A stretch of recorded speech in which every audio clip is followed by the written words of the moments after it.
Welcome to Doing Good by Doing Better, the podcast for world shapers, not spectators. I'm Margaret Rogers, CEO of Pariveda, a professional services firm that helps make potential possible for our clients. On this show, I talk with founders, executives, and innovators who share hard lessons, bold ideas, and real strategies for purpose-driven growth. This episode will offer practical insights you can use this week to solve forward. Because at Pariveda, we know that doing good only endures when we keep learning how to do better. Now, most episodes are really conversations with other people, but today I'm going to do a solo episode because I want to share my leadership framework that's been formulated through my own career experiences, which includes both my successes and my failures. The framework is called ECHO because I found through the years of experience that leadership choices really often echo far beyond the here and now. For part one today, I'll share what shaped this framework and I'll walk you through the first pillar, ecosystem. Part two will cover the remaining three pillars, courage, humility, and ownership. Let's jump in. Now, before I explain the framework, I just want to share one story that helped shape how I think about rippling effects of leadership decisions. And really, it starts with one of the worst decisions I think I ever made. It was really quite impactful to me. When I think about failures in my career, this one really stands out.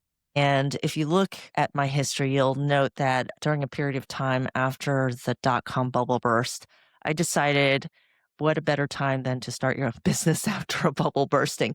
So I went ahead and I started my own company.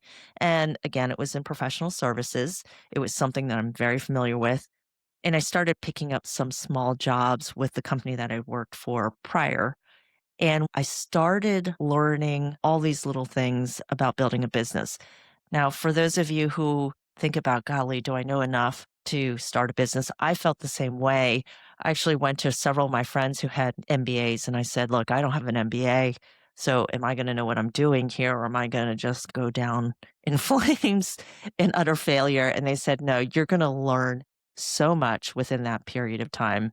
And so if you're going to do it, just go for it. Just go ahead and do it. And so I did. And I will never forget one of my friends who did have an MBA. He said, look, one thing I will caution to you is as soon as you make your first hire, it changes the ball game every single day because you will need to think about how you're going to pay that person. I did think about that piece of advice and I started going through the process and I realized one, you always have to admire people who start businesses on their own and don't have actually other partners to help cover them. I realized really quickly that it's hard to do. And as soon as I hired the first person and I had to offer benefits and I had to cover payroll, really things started to change. And at one point, I started outsourcing certain things to companies, like I outsourced my HR and whatnot. But I started to realize that there was a lot of details, everything from mentoring, training, and guiding this small company. And we were 100% remote, right? This was before the pandemic. And so we didn't have a real chance to get together because we were spread out quite a bit. During that time, I did see a lot of success. I think most of it was not through necessarily brand name, but it was in the experience that I was able to bring to the table. And I felt a lot of ownership and, of course, accountability to my people to make sure revenue was always coming in. And so we were able to build up to a pretty modest company during that time. And at one point, there were 10 people in the company, but that included our subcontractors. I had about 4 regular employees plus 2 part-time employees, and then a couple handful of subcontractors that came and went as our projects came and went. So at that time, we were really running through anywhere between up to 5 million, modest 10 million in a really good year. And a lot of it, believe it or not, it was amazing. You would put it into benefits, like healthcare was a big challenge for a small company, even back then, even more so now. Making sure payroll was always working. I had a couple clients that didn't pay on time. And for them, they don't worry about the small companies that have to deal with a lot of cash flow. But we were able to manage that. And one of the things that I learned was, I think it's Simon Sinek who has a book that called Leaders Eat Last. And essentially, that's what I was doing. I paid myself last because the last thing I wanted to do was have my employees worry about whether they were getting a paycheck. So I always paid myself last. And I had the fortune where I was able to do that in the situation that I was in. Eventually, I got to a point where I was subcontracting for a company, pretty smallish company still, but they were in DC. They had their own space, they had an office, and they were growing. And eventually, they came to me about selling the company to them. And I think I got so excited. I was flattered, and they were looking to me to help scale them to get bigger projects. They were running on average 5-figure types of deals, maybe some 6-figure, low 6-figure type of deals. And I had more experience in larger accounts. And so I allowed them to acquire me. And the huge lesson I learned there was the fact that, one, I didn't expect leadership to be so different from me. I had never seen it before in my life where the values were so different from mine. I should have explored culture, values, and more ideas about where they were trying to go other than growth. And they seemed like nice people, but did I really know them? And in the end, I decided I really had made the wrong decision to the point where my employees wanted to leave. And I encouraged them to do so more to support them and what was right for them. In the end, I also left. I called it a business divorce. I had a business divorce, which was for me pretty devastating, feeling like I was a failure. But I learned a lot from that. It took me a while to be able to look back and process it with a lot of productive thinking. But in the end, what I realized was culture is huge and values matter a lot. And if they don't overlap with your own values, then you're just fighting a system. And you find yourself putting a lot of energy into things that you didn't feel like you should have to, because we often think that people are like ourselves until they're not. And in seeing those behaviors, I think that was a really harsh learning moment for me because of the fact that I felt like I had disappointed my own people who didn't have a great experience at that point in their career. There were some moments during that time that I actually didn't fully understand some of the cultural dynamics that were happening or the behaviors that I was seeing. And it wasn't until years and years later where I compared notes to people that I thought were actually working against me, but it turned out that they believe, and now I believe, that we were all intentionally being pitted against each other in a competitive way, kind of like a little bit of a fight club cage, and let's see who wins. And that was very different. It's very different from how I think. I always believe in we can win together, collaboration is better. If we believe in good intent, we should come out as winners. And that was a good example of how I didn't even realize it was happening at the time, other than I knew the challenges I was facing, the rhetoric that I was hearing, and it didn't feel good, right? I was having to work around things that didn't make sense to me. And there were definitely areas in which people were getting treated a certain way. And I think I learned a lot about myself and some of the things that I personally would not have repeated. I think the lack of collaboration and authenticity, you started to question truth and you started to see things that you just didn't agree with, which I really can't share, but things that really went against my own personal values. And I knew it wasn't going to work out. I don't think that people themselves were bad now in hindsight. I used to think maybe a little bit otherwise. And I realized it was the environment that those leaders created that made everyone feel bad. And I think you get used to it until you leave. And then you think, oh my gosh, why did I tolerate that for so long? And it's one of the reasons why today I often strongly believe that one of the biggest responsibilities and accountabilities we have as leaders, especially in the C-level suite, is that we are accountable for creating an environment for our employees to bring the best out of themselves. Because I've seen it when it's not like that. We see it in consulting a lot, which is why we're brought in. But having to live in that was really difficult for everyone, emotionally, mentally, physically, because you just are very tired the entire time. It did continue to build a level of resiliency for me, but you know, you don't want to voluntarily go into that. but it was around 18 to 24 months when I realized one day I had gotten into the habit where every day for lunch I'd walk around the block in DC and then I'd go get lunch, pick it up, walk around the block again, and then go back up. And I realized that I was walking around the block twice because I didn't want to go back. It's funny how you pick up these habits, but you don't really analyze what's going on. And then I was like, what am I doing? Why am I staying? And when I left, the weight and the distraction and the energy just really changed for me. And I realized I wasn't being my best self, even for the people at that company, and that it was a good thing that I left because I could see in the rearview mirror, really take myself out of the situation and understand the dynamics that were happening around me that I didn't see, and also understand how I was sometimes reacting to it, not in the best way. While it was the worst decision I ever made, I built a level of growth for myself. I was able to get through probably one of the most significant career challenges I had ever had, and I think I became a better leader because of it.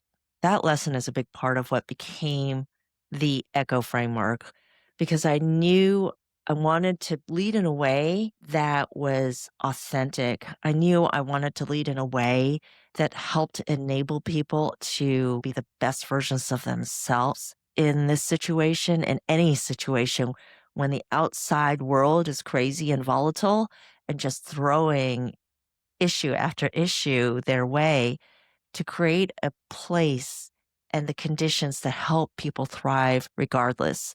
Now, again, a lot of it has to come from the person themselves, but being able to create that environment is really helpful. And building a place where I feel like I can be proud of and create a multi generational impact beyond me and give people that experience has been really important to me. As I mentioned before, I did not go to business school. I was an electrical engineer and computer science major. I was originally an electrical engineer and a business major when I entered undergrad. And then I discovered that you don't take those two and put them together because they're actually a lot of credits and you'll be in school forever. So I ended up changing to computer science, knowing that computers were really coming up back in the 90s. And so I was really drawn to that world. I'll tell you, as a child of an immigrant family, one of the things that you learn, especially growing up in the 70s and 80s, is that you see a lot of people who do not look like you. And you don't see them in the schools, you don't see them on TV. It's changed a lot since then, just in the 40, 50 years, but you just didn't see that. And one of the things I remember in high school, I had this amazing history teacher, and I believe she was my US history teacher. And we were studying government and politics and the checks and balances in the US government. And at one point, she asked the class to write down, what do you want to be when you grow up? And of course, you get asked that all the time throughout your childhood, right? What do you want to be when you grow up? Oh, I want to be an artist or I want to be a singer. And I said, I think I want to be president of the United States, but nobody like me as president. I can't do that. And she said, why not? And I said, because I'm Chinese. I'm Chinese. And back then you would just say you're Chinese. You know, we didn't say Chinese American. And she said, what are the requirements to be US president? Well, you got to be 35, you got to be a US citizen. She's like, exactly. Are you both those things? And I said, yes. And she said, you can be anything you want to be, anything you want to be. And I will never forget that. It made me see how closed minded I was in that time and how much I was conforming to the social norms of our society. That was a huge moment for me. And I remember from that moment on, I started to see a broader set of possibilities that I would never have imagined had she not said that to me. So kudos to all you teachers out there. You guys make all the difference in the world. It's those moments that change people's lives. I had a professor in college who also saw me in a way that I just never thought. As an electrical engineer, you get so far down. I don't know how many of y'all can relate to this, but you get so far down a pathway and you're like, I better finish this degree at this point. For electrical engineering, I don't know what I was thinking, but I thought, man, this is a lot of math. And I had a signals professor. He said, you know what? I think you're really great I think you understand a lot more than you realize. And I would love to see if you want to intern at the time at the Naval Warfare Center, which does all the sonar and basically a lot of detection through waves and signals.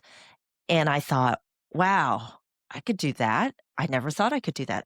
In the end, I ended up going a different route. I went down the professional services route, but I'll never forget being seen in a different way. To be seen by somebody in a different way that helps open your eyes to the possibilities is the most amazing feeling that you can ever have. And I'll never forget that. But I did go the consulting route just because of my curiosity and my desire to always be learning, and I ended up going into Anderson Consulting into the Big Six era. And I'm shocked that they hired me, frankly. I think if you were around and job hunting during the dot-com era, people were hiring at the wazoo.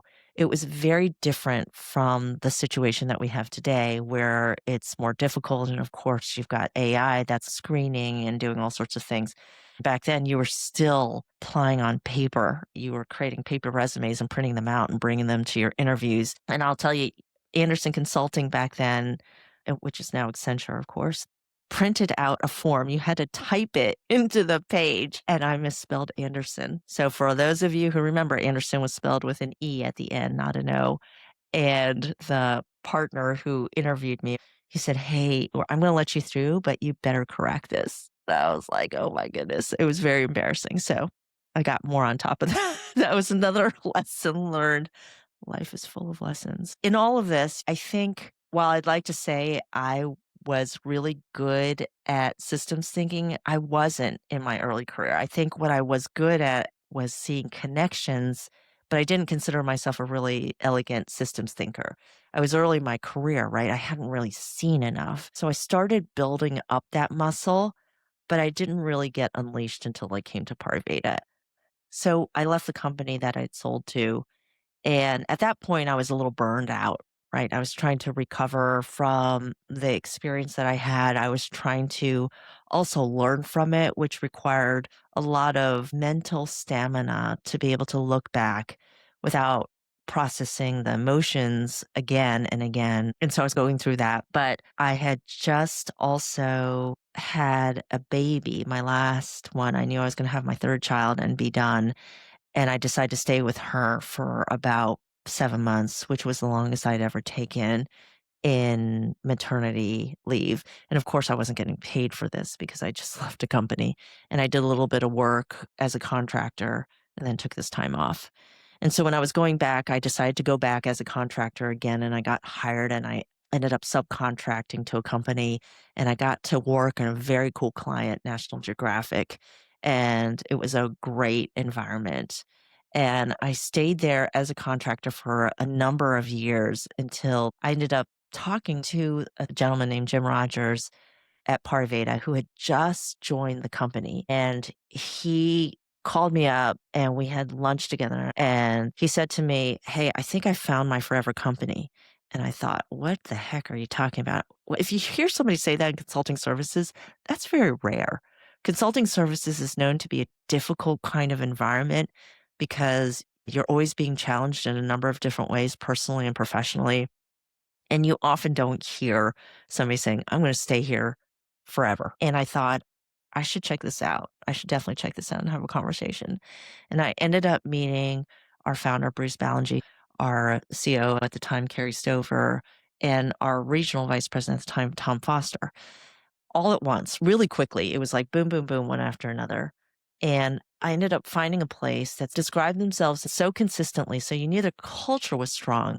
But when you got there, you were like, oh, I see how this is executing. You guys do what you say you're going to do. And it's very much aligned with how you described it. It's a very rare thing to have a company recruit you, and then when you get into the company, experience it in the very way in which they describe it. So Pariveda became that company that I realized, yes, you can care about people and you can have a purpose and a mission and still make a profit, still be a positive business. And it became the place that I felt like I could retire and have that be a really big influence and impact in my life. I didn't expect to become the CEO when I came here.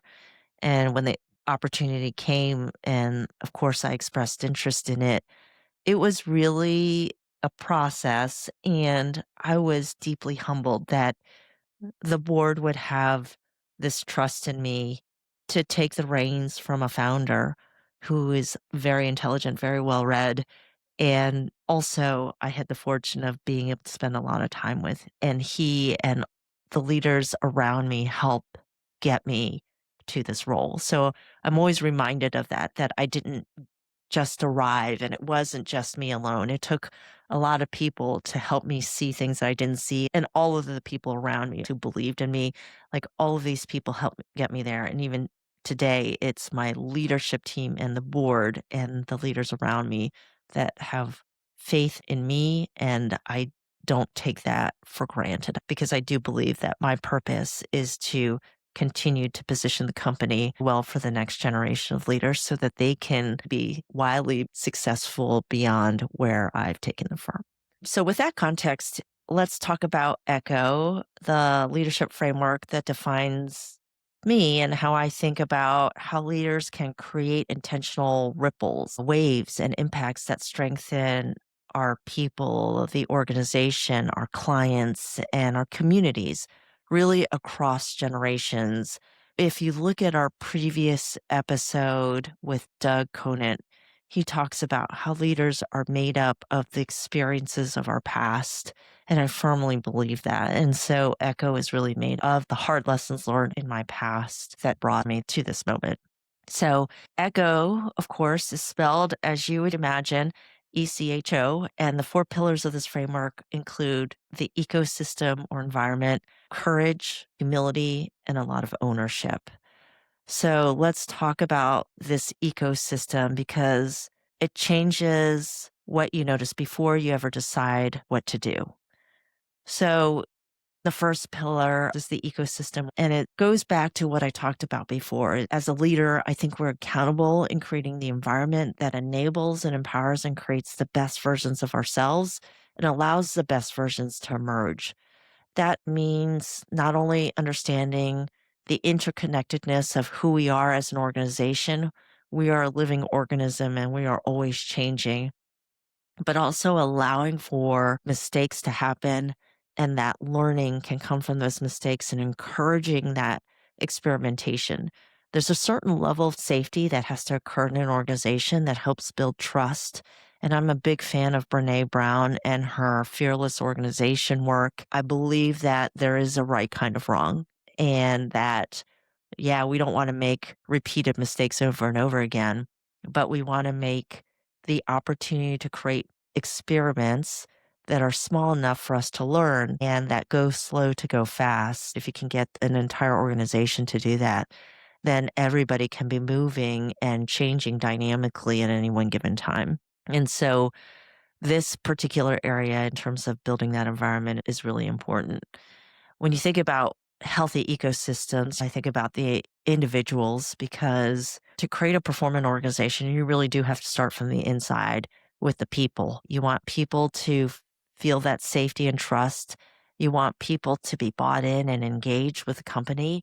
And as an ecosystem, you have to constantly teach people about the interconnectedness that a decision made in a vacuum actually has rippling effects and impacts to others in ways that they can't imagine. And often companies aren't riddled with major mistakes. There's sometimes, of course, there are big, big problems, but often it's actually lots of little problems, thousands and thousands of little problems of individual choices that people make without considering the entire company. And so that's really important for people to understand that you want people to create excellence, not just for themselves and for their team and for their department, but for the entire company. And so there's a constant education that happens, especially within our company, because we hire people from early career all the way through experienced leaders. And so you have to constantly educate. For us, of course, clients, for some of you out there, might be customers. Leading that ecosystem means that you have to be very, very intentional about serving clients really well. And we talk a lot about having sticky client experiences and making sure that our secret sauce aligns with our belief in talent development and developing others. We believe in a lot of generosity and servant leadership within our organization. And that means making sure that clients remember that we are easy to work with, that we're able to bring value to not only their company, but also to them as individual leaders, because it takes a lot to support everybody's success. And so putting people and our clients first is really important. But I always say that it's important that we are not saying the customer is always right, because in some cases they're not. And if they're looking for good partners, they're going to look for somebody who can banter back and forth with them about the positives and the challenges that we have. And so you have to be able to build that trust and respect each other to be able to have those conversations. I believe that a community is really important, and communities come within your own ecosystem with stakeholders and with clients. We have to think about making not just a local impact, whether it be schools, churches, non for profits, but we want to make sure as a firm that we're making the right choices that impact the world and or society. And so purposeful profit is a huge platform for us because a business can make such a huge impact on that. And yet we can be innovative and still make a profit to help continue to feed our mission, just like a non for profit. And finally, we want to make a multi generational impact. I think that's really important. And you have to create an ecosystem that considers multiple generations, which can be really difficult because at times things are just very different from the experiences and how we grew up. I mean, I grew up with friends who were latchkey kids, and I don't even think that terminology comes up anymore, right? Where people had their own key, they would go to their home where their parents were still working and nobody was home. And that happened in elementary school, right? And I don't think you would hear that today. I still recall about 10 years ago where they talked about free range parenting, and a woman actually got arrested because her kids were free ranging in a public, busy area, and they accused the mom of being negligent. And so we've grown up in very different times, and that has manifested itself in different ways as we've become adults. So I'm going to go back to my own company that I started. And when you start to hire people, you get really excited and very scared. I had friends who had started companies who had to take second mortgages on their house. And so I would say I hyper focused on things like benefits, making sure I paid the bills on time, making sure there was stability for the employees. And I'll tell you what I didn't think about. And I always think about this in hindsight, which is I didn't consider how people were feeling all the time and didn't always give them the support that they needed, whether it be training or just emotional support. We went through some pretty hard projects. And as a small contractor, we were often the last Lego brick in the line. And we often were compressed in terms of timeline. We were often asked to do Herculean efforts to save the project. And so my teams would often go through some very difficult times. And when I think about how there were moments where I could have treated them better, there were moments that I could have been way more empathetic, I wasn't. If somebody said, "Hey, I am really challenged today and I need to take 2 or 3 days," the only thing I could think of, again, as a small company is, "Oh my gosh, who's gonna backfill you? There's nobody else. Why didn't you tell me this sooner?" kind of thing. And it was probably one of the worst responses I could have had, where I was thinking about the business and trying to move it forward so we could get paid for the next several months. And I didn't stop to consider the people enough, which is really ironic because my background was in a lot of user experience work. And so empathy is a huge part of being a good user experience designer. And I just didn't even see it as a business owner because of the financial stress that you put on yourself. And I knew I didn't want to take investment and I knew I didn't want to borrow. But man, I wish I could redo that moment because life would probably been different in that moment. So yeah, I learned from that too. Here are a few questions I use to keep ecosystem thinking concrete when making decisions. The first question is, How can we design operating systems that align short term outcomes with long term purpose across stakeholders? The second question is, what governance and metrics do we need to have to ensure we make a positive ripple effect across clients, people, communities, and future generations? And third, how can we incorporate community input and broader stakeholder considerations into strategy and investment decisions? Now, I know some of you might wonder, well, how do you do it today? And I'll tell you, we are still in the process of continuously evolving this. As you guys know, of course, running at a business level across the entire ecosystem is very complex, right? And so, one of the key areas from a metrics perspective is to make sure that you have measures that allow you to see the signals within the ecosystem. And the larger your company is, the more signals you have to have that roll up. As a leader, you have to be able to deep dive into some of those signals and not take it for granted and allow other people to always make all of those assessments, because sometimes it's you that needs to make the assessment. I think in terms of making sure there are controls in place that help alert you within those metrics, that's very important so that a business can be profitable and you can see how well you're performing to the standards that you've set. Excellence is a state of mind that you have to promote within an organization. And if you can get it down to the individual level, every employee owns excellence within their own domain, then you've started to create a way of thinking and a way of work that will impact the company tenfold from where it's at today. When you think about designing that operating system, for us, purpose really matters. So, our mission for Pariveda is to unlock and nurture that potential in individuals, whether it be for our clients, our own employees, and our communities. And if we are designing with that in mind and thinking about the behaviors we want to encourage, then you start to create principles and ideas and values that you want to align against that mission. So if your mission is about saving the planet and you want to create a consumer packaged goods, you might think about the packaging. You might want to think about the sourcing. And then you might want to teach your employees how to think about it so that they are able to apply that thinking and that purpose into their everyday work. That helps you with the short term execution. And of course, your leadership is going to help you with the long term impact. When I think about incorporating community, again, we are learning this and we are continuing to evolve this, but people do want feedback loops. They value feedback loops and they want to be heard. And so we've been slowly incorporating more and more feedback loops as we've gotten better about change management within our own organization to make sure that there's opportunity for that feedback. Some of the metrics that we think about, we do things like sentiment surveys for employees. But one of the more unique things is that we do work with a lot of clients whose career is hinged on our successful delivery. And when you realize that they are placing bets on you as a partner, you take that very seriously. In professional services, that's really important because you want lifetime partnerships.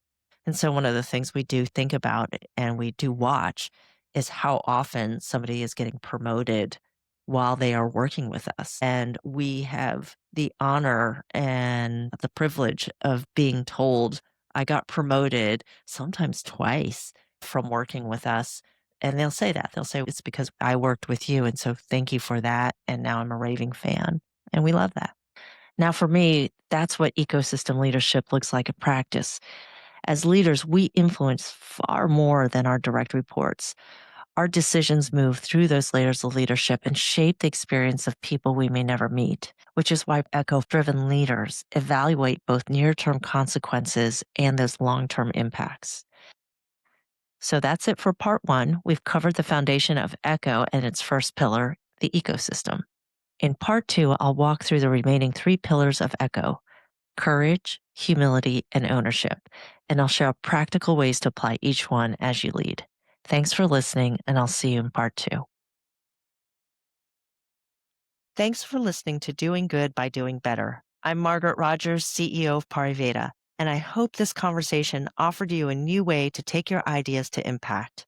Follow on Apple or Spotify and join us every other week as we keep learning how to do good by doing better.